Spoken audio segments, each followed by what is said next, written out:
Alright, this is my KYOSHO Mini-Z build. This is a all-wheel drive Drift Z that I put together honestly because racing 10 scale is expensive and there are no 10 scale tracks near my house. But there is a hobby shop with a Mini-Z track, so we're gonna hop right into it so y'all can see this little Mini-Z build. So let's hop right into it. Alright, so starting off here, we have our Mini-Z. It's got a FCRX7 body that I've done a little bit of work to. It does have the optional body kit that came with it. This is an officially licensed KYOSHO body, and I have done a few things. So we'll take a look at that first. So the first thing I did, obviously, was install a body kit. Just some basic glue, super glue. It works super well. I use this stuff that's for models. I got it at my local hobby shop.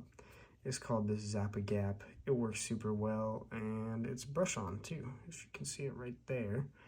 And it just made everything go super smooth with the body kit install.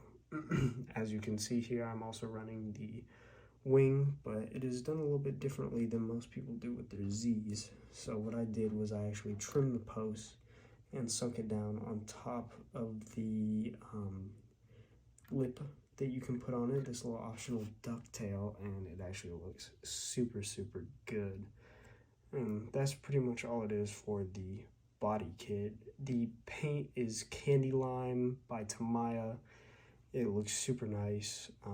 I did do the wrap with some electrical tape up top and on the hood as well, just to give that scoop a nice little bit of vibrancy or a little bit of pop that it normally wouldn't have. I did go with the slightly open headlights because I think it looks way cooler and I really like it. As far as the rest of the car goes, is pretty much just standard Mini-Z. You can get this body at pretty much any hobby shop that you go to that sells Mini-Z parts. Pretty available, and the FC is my favorite body. Of course, I actually had a second one, but due to some unfortunate encounters with some inexperienced racers on my track and some people being inconsiderate, my old body got torched, but that's okay. It happens. It's all part of the hobby. So we're gonna hop right into the stuff that we've done under it.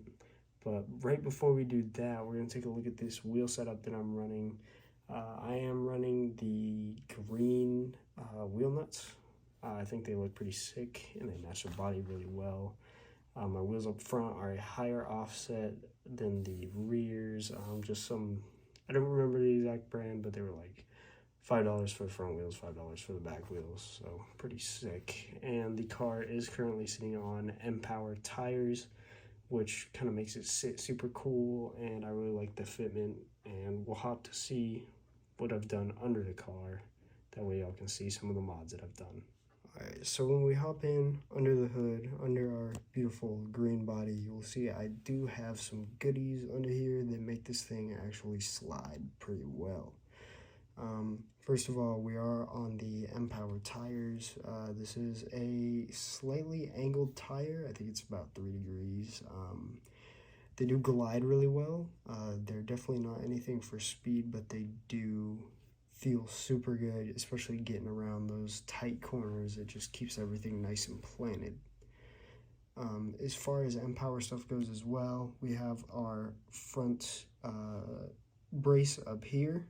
It is a machined aluminum M-Power brace. We also have our machined aluminum upper control arms, and we are running the larger, let's see if I can get it to focus here. We are running the larger soft springs on the front with the larger ball cup, or with the larger spring perches. It makes it ride super nice, and it definitely makes the car a little bit more flickable. So the next thing we'll take a look at is the underside and what I've done. Alright, so if you see under here, I actually haven't done anything crazy. It's mostly stock. I do have a aluminum heatsink here and that is probably one of the biggest modifications you can do to these cars due to the heat from the brush motor that gets generated. It is like, it does still get pretty warm. I'm gonna be real, it does get warm, and you will have to pull the car after quite a few laps. It's not anything like imminent danger, but it will be an issue in the future if you're not careful of your motor temps, and you could either burn the board up or you could burn the motor up. So just be super careful if you do get one of these cars, and just keep that as something to be aware of. As far as the rest of the stuff goes, it is pretty stock. Other than that, stock differentials. I do run the nickel metal hydride batteries in it. That way I don't burn the board up. A pretty chill little setup, but you also get a ton of runtime. Like, you can get like 10 to 15 minutes of solid runtime around the track before you can pull it for motor temps, and that's something that's kind of standard across the Mini-Z world. But as far as a small little drifter goes, this thing is awesome. There are 2 ports up here. One, you can plug a transponder in, you can do lights, and you can tune it as well, which is actually really sick. This Velcro up here is where the transponder sits, since they do use infrared transponders at most tracks. I don't have mine in right now, but it is definitely something to keep in mind. And yeah, that's pretty much it for the Mini-Z build. We'll hop into final thoughts right about now. So as far as these little Mini-Z cars go, they're pretty awesome. The price is a little bit steep on them, with them being $200 for the all-wheel drive model and around $170 for the rear-wheel drive model. The all-wheel drive models are the drift ones, so keep that in mind if you do want to do some sliding, and you can mod the heck out of these things. It's a tad bit cheaper than running a 10 scale car, but it will still run you if you really want something good and solid.